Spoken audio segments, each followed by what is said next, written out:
আজ 14ই ডিসেম্বর পল্লীকবি কুমরঞ্জন মল্লিকের 54তম মৃত্যুবার্ষিকী।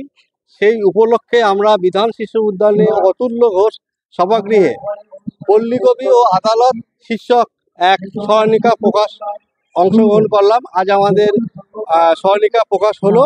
আমাদের এই সম্পূর্ণ সহযোগিতায় আছে বিধান শিশু উদ্যান এবং বর্ধমান সহযোদ্ধা।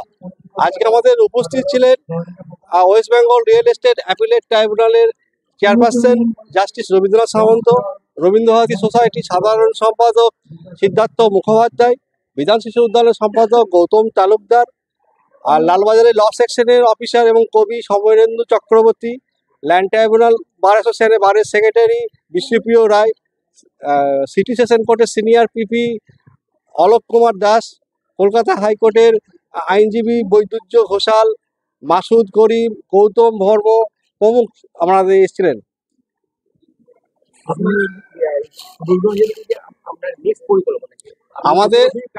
আমরা বিগত 15 বছর ধরে পল্লীকবির যে মধুকর যে প্রাঙ্গণ আছে মঙ্গলকোটের কোগ্রামে, সেখানে আমরা কুমোর সাহিত্য মেলার আয়োজন করে থাকি। আমাদের 15 বছর করছি, এটি আমাদের ট্রাস্ট হিসাবে রেজিস্টার্ড। এবং আমাদের এই মৃত্যুবার্ষিকী আমরা এই সর্বপ্রথম পালন করলাম।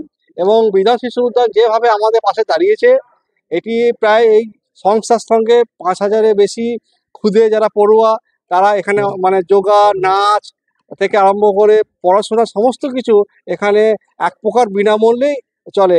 সেখানে আমাদের পাশে যেভাবে আন্তরিকভাবে দাঁড়িয়েছে, তার কৃতজ্ঞতা যারা আমার ভাষা নেই।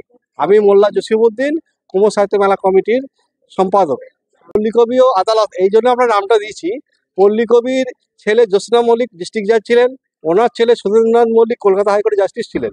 এবং একাধারে যেমন পল্লীকবির পরিবারের যে লোকজন আদালতের সঙ্গে যুক্ত, ঠিক সেই রকম এই কমিটির সঙ্গে যারা আছেন, আমাদের প্রেসিডেন্ট যেমন আছেন বৈদুর্য ঘোষাল, হাইকোর্টের আইনজীবী, আমি যেমন আইনি সংবাদদাতা হিসাবে রয়েছি এক দৈনিক পত্রিকায়। আমাদের সেই জন্য আদালত ও পল্লীকবি একে অপরের সঙ্গে পরিপূরক, সেই জন্য আমরা এই শীর্ষক স্মরণিকায় নাম রেখেছি। ধন্যবাদ।